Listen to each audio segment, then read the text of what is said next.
I just got the head all banged out. That's the top, and that's the bottom. Now I can start assembling the bottom end. So here's the polished crank. Looks pretty good. Now I'm gonna put this into the engine over here, and I'm gonna use plastic gauge to measure everything out.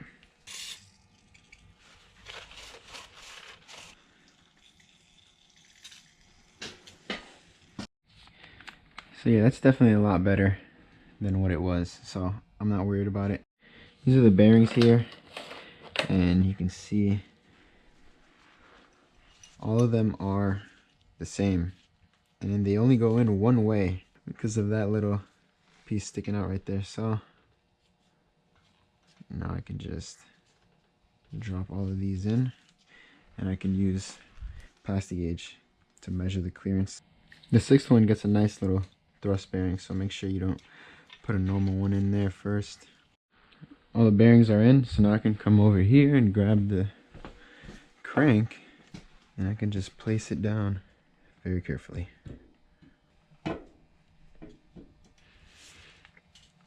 All the bearings are in.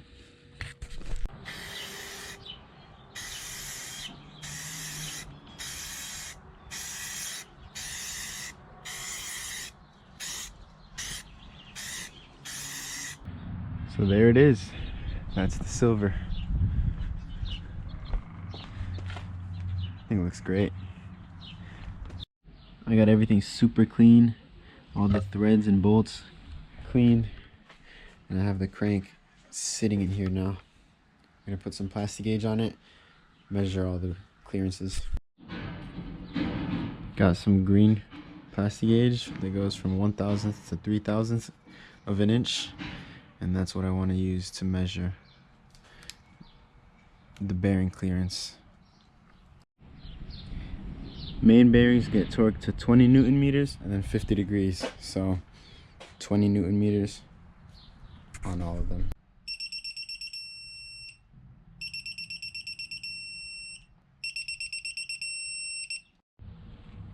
I took all the plastic gauge out, and it leaves that little mark right there, and got it all measured up. Put that little scale right there up next to it, and I got them all measured up.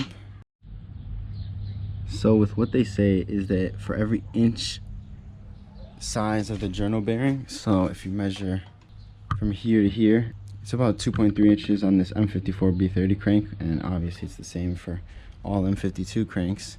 So you multiply that by 0.0001, and it gives you 0.0023 as the clearance, and then that is the range that they give, 0.0007 to 0.0023, and all of mine are within that.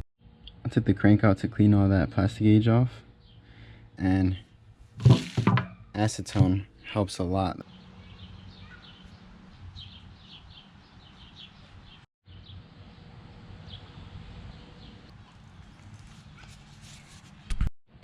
It's all torqued down and it spins freely by hand. So now I'm going to do the plastic gauge on the connecting rod bearings.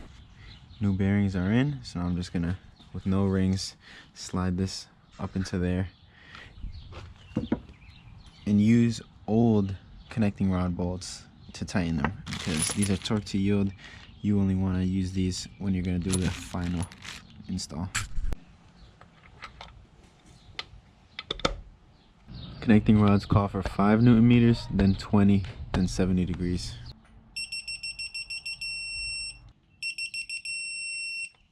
So this is between 0.0015 and 0.002.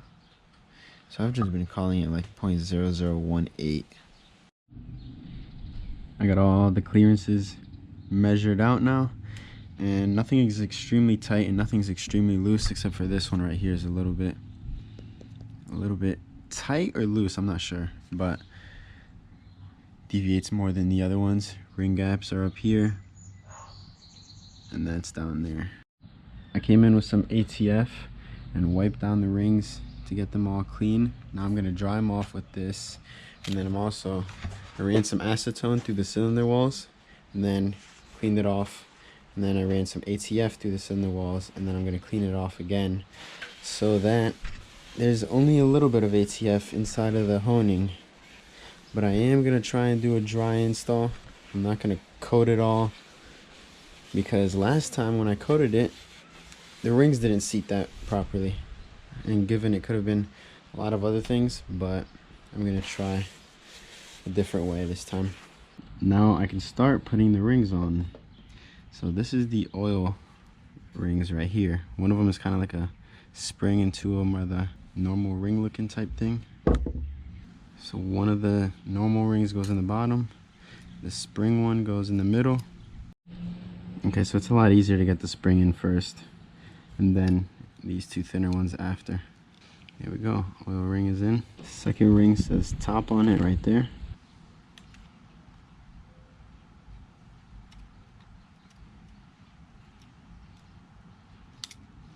And the top ring has a little N on it, indicating that's top.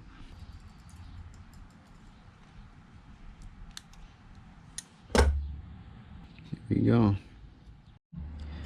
So the gap right here, I'm gonna set that one there, the top one right there, and then the compression rings 180 degrees apart, that one there, and this one here. And I'm gonna try and use this now. And the hard thing with this is that, and it's what I did wrong last time, if you just tighten it, it's gonna, if you like don't hold it in the center, it's gonna move the rings around and probably make them line up. So like I was saying, you can see the gap right there, and if I just move it over here, you can kind of see right there that the gap is on this side where my thumb is. So I'm gonna try very carefully to do this off camera. So for me right now, what's kind of working is I'm holding my thumb right here and tightening it, and two gaps are staying in the same location. So I'm just gonna crank her down. Left a little bit of the skirt out so that it can have something to grab onto the walls with. Make sure that the arrow is in line with the front of the engine, and then wish for the best.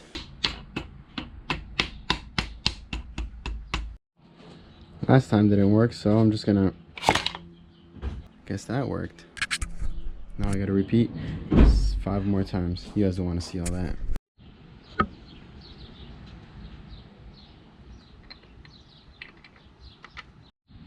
Now is when I can use new connecting rod bolts. Torque them to 20 Newton meters first and then 70 degrees. And there we are. By hand. So now I'm gonna move on to cylinder 2 and do the rest.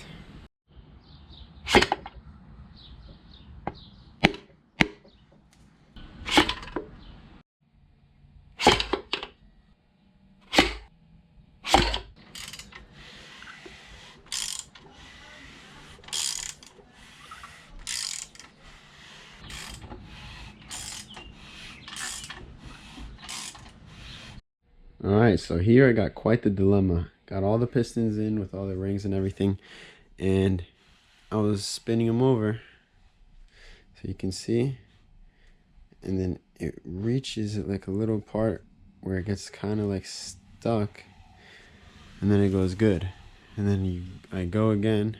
It would happen right about here where it gets kind of hard to go, like right there. There's some resistance, good amount of resistance there.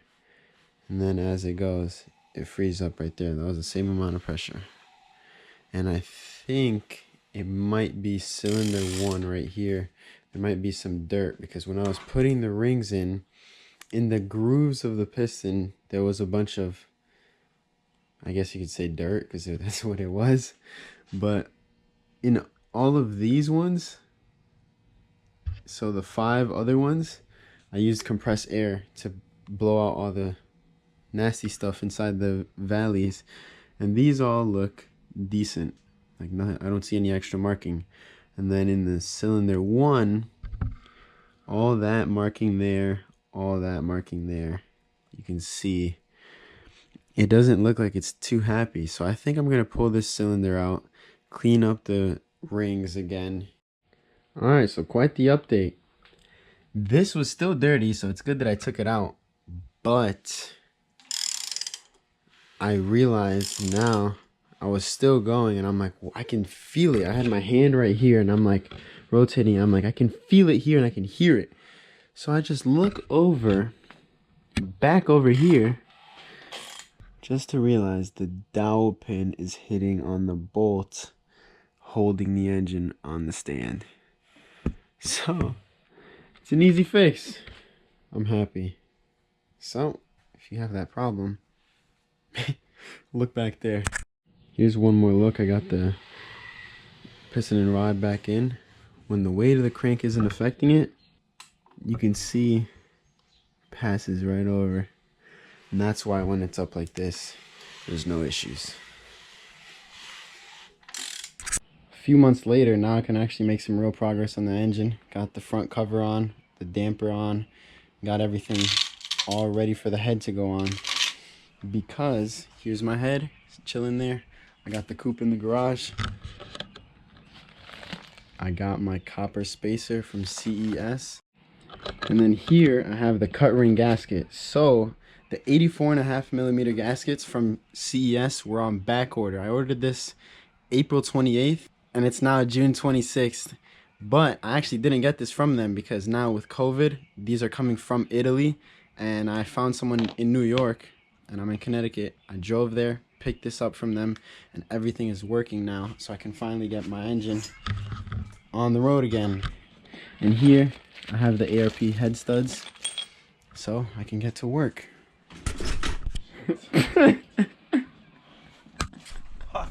Got me some of this, and I'm gonna put some on the threads of those two and then thread them in. Put a little tiny bit of torque on them. Then I can spray the copper spacer with some of this copper spray gasket. Use some of this for the timing cover portion, and I made sure to put some over onto the block so that there's no gap between there. And now I can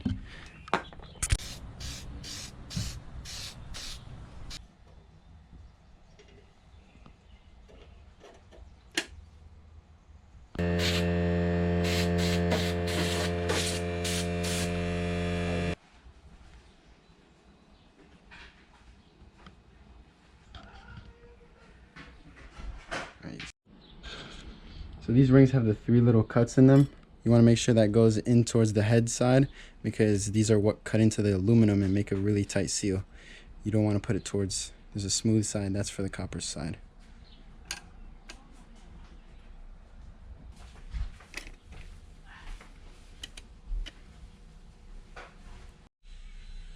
Now we're just going to take that head right there and drop it onto here.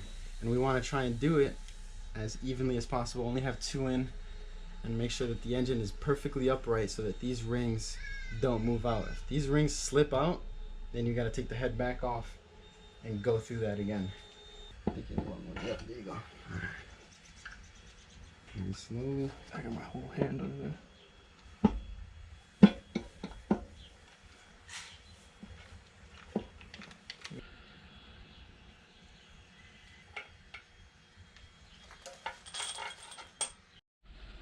So like I said before, if I mess up, I'm gonna let you guys know.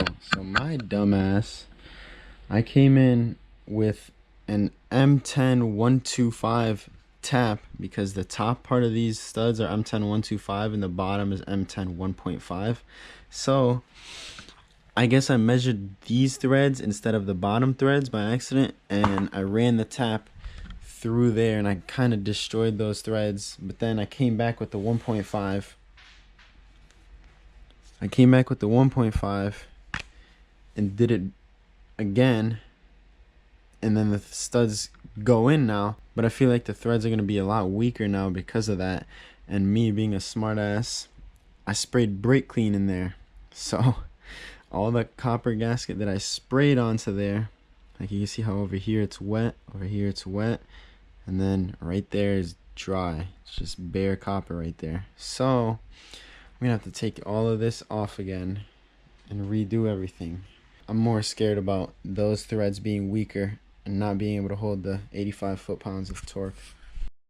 First off, I just want to say this silver block was not a good idea. It looks so bad with that dirty aluminum and the front cover being so dirty. But all the studs are in now, and I can follow this torque sequence for the head.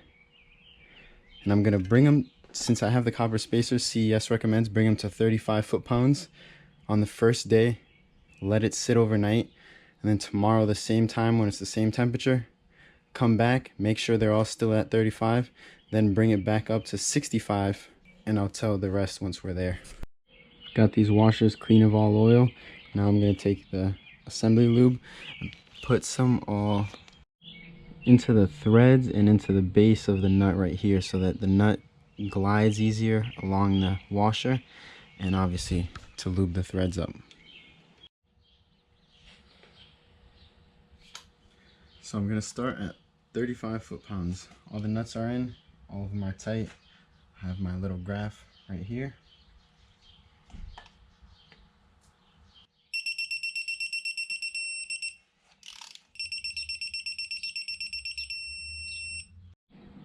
All of them are torqued to 35, and it's June 27. So now June 28, I'll come back for another retry. I let them sit overnight. It's now 1 p.m. Came back with the torque wrench, made sure they're all at 35, and they are. So now I can bring it up to 65 foot-pounds. Got them all torqued down to 65 now, and then went back once more over, and they're all good now. So I'm gonna come back probably at like 10 p.m. to make sure they're all still tight, and then leave it overnight. Make sure everything in the copper spacer is compressing, and then tomorrow is when we'll break each one loose and then bring it back to 65. So I'll break this one loose, then torque it to 65, then break this one loose, then torque it back to 65, and then keep doing it all the way. And then bring it, once they're all at 65, make sure they're all good at 65, then you can bring it up to 85, and that is when you're good.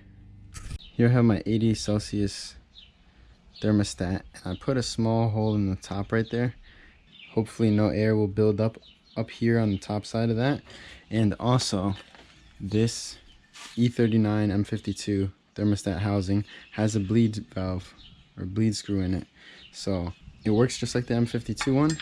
Bolts up right there, but the E39 just has that bleed screw in there, so when you're trying to bleed the coolant, pop that loose and all the air will come out. It's now the 29th, 3 days later.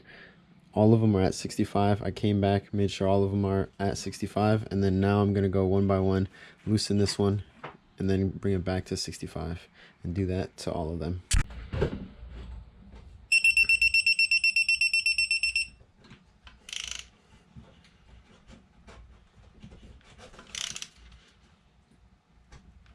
No.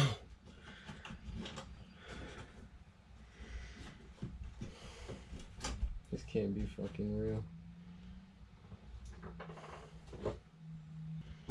Literally the last fucking one is gonna strip. Oh my fucking god.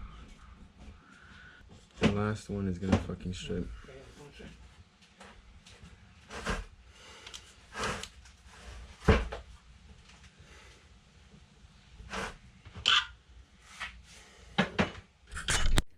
I got the head taken off again because, as you saw in that last clip, the last stud started stripping, and that's this one right here.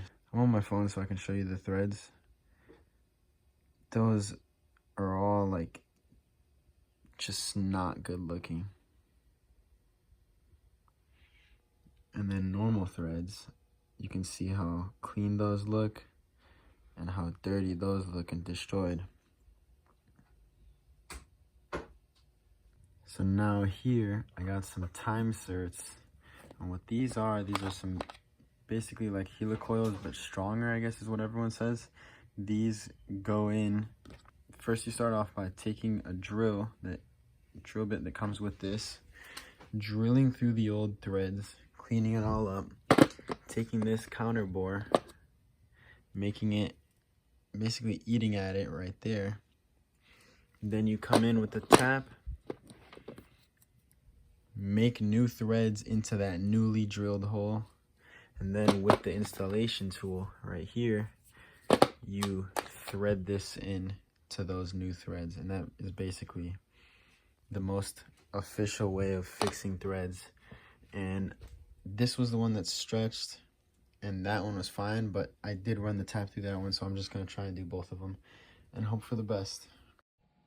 So one of the biggest tips the instruction says is to mark the tap, the drill, and the threaded insert piece to the length of the blind hole. So I just took a screwdriver, held it with my hand like that, took it out, and marked it with tape about roughly where it is. Yo, I'm gonna keep it real with you guys. I'm shitting bricks for this. I'm so nervous.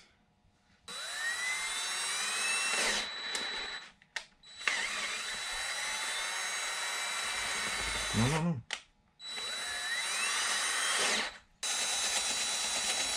Esto es lo que tú quieres, que vaya comiendo así. Muy poco, Exacto.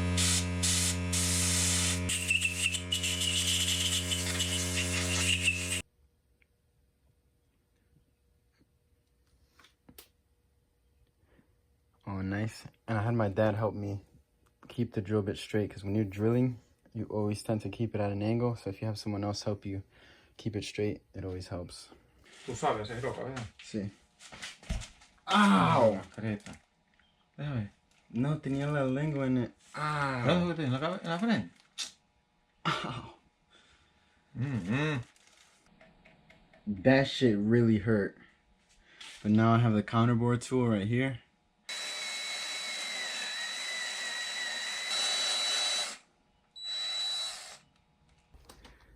So on this end right here, the counterbore was good because this was all flat before.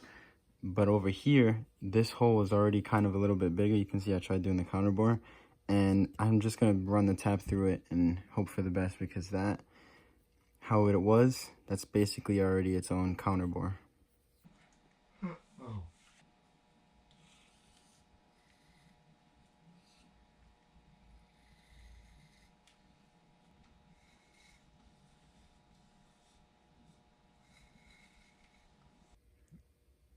I just ran the tap through on both of them.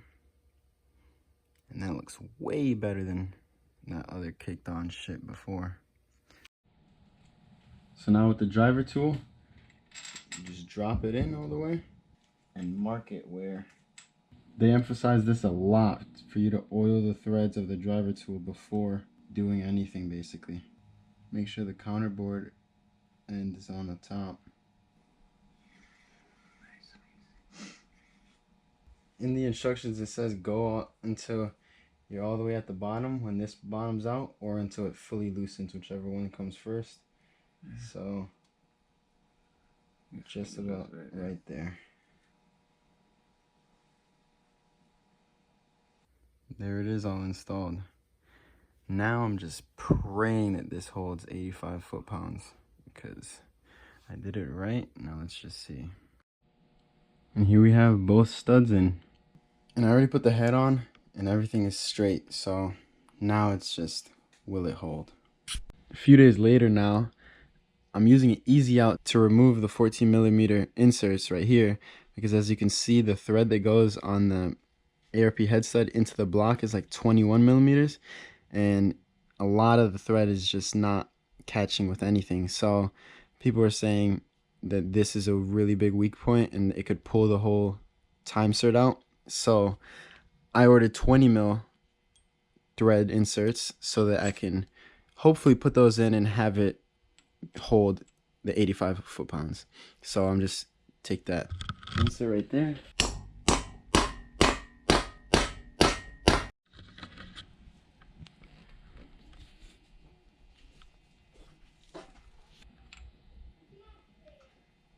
Easy, just like that. My new 20mm inserts just came in right here. That's the part number 10153. And this is the difference. So this one's 14mm, this one's 20. When I line them both up, it's considerably bigger. Got the threading oil in and some red Loctite on the outside of the sleeve, not on the inside. Now I'm just gonna thread her in like normal. Both the inserts are in now, and hopefully now I can just continue with the normal head installation. I'm going to clean off this copper right here, put new silicone down right there, and then over here on the copper spacer, I'm going to leave those there, and I'm just going to spray some new copper spray gasket over that, because I don't want the copper that's between the cork and the spacer to get rubbed away or whatever. So I've left it as a hole with the rings even still in it and everything. Hopefully I can just flip it around, drop it onto here, and have no issues with that.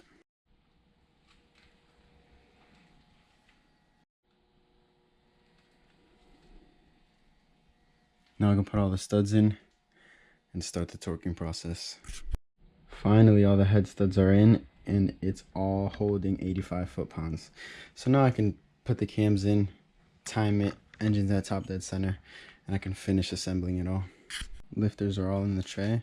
I'm going to use a piece of cardboard, cut out thinner than the bolt holes, so I can flip it over and just slide it on.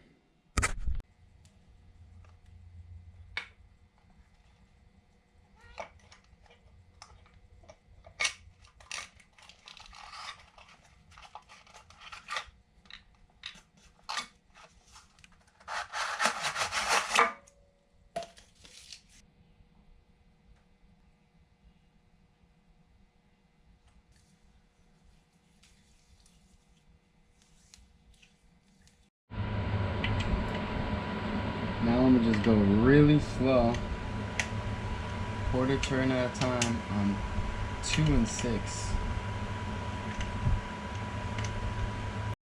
Now that all the caps are on, I can tighten it down to 11 foot-pounds.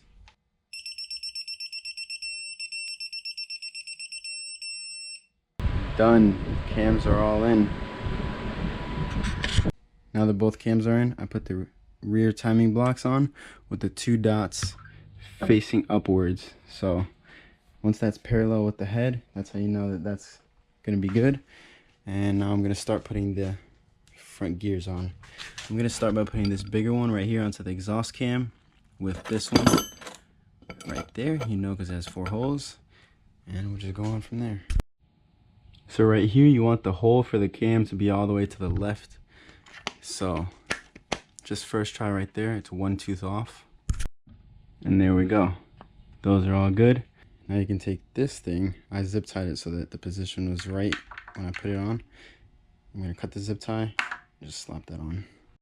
The goal with this one right here is that when it's all the way to the right, you can still see the hole all the way to the right, and when it goes all the way to the left, you can still see the hole.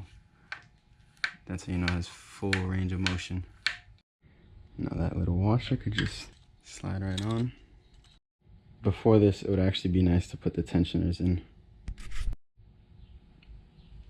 Much better. Now I can put the thing on.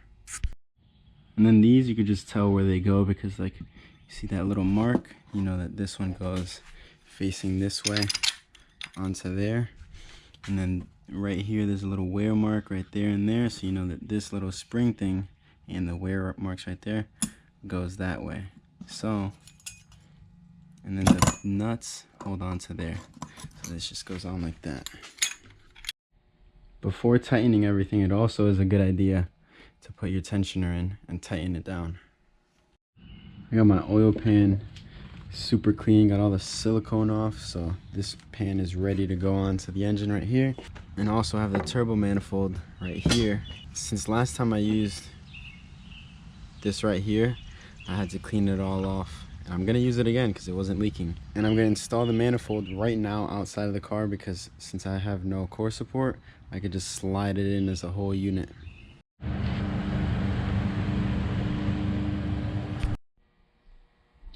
Got these tight, but these loose. Put some Indian head gasket sealer on there. Now I can take the vanos and slide that on. So this chain starts all the way to the right and with this tool right here. And then you want the vanos to grab on the first tooth of you moving it left. Timing is all done. First time I've ever had this intake cover on. And everything should be all set. This is the end of this video. Next video is going to be me putting the transmission on, clutch on, just sliding it in, troubleshooting it, because I know that the fuse pump right now isn't getting power, and the starter doesn't click when I plugged in the harness. So stay tuned for next video. Thanks for watching. Follow me on Instagram right here for more real life time updates. And yeah, thanks for watching.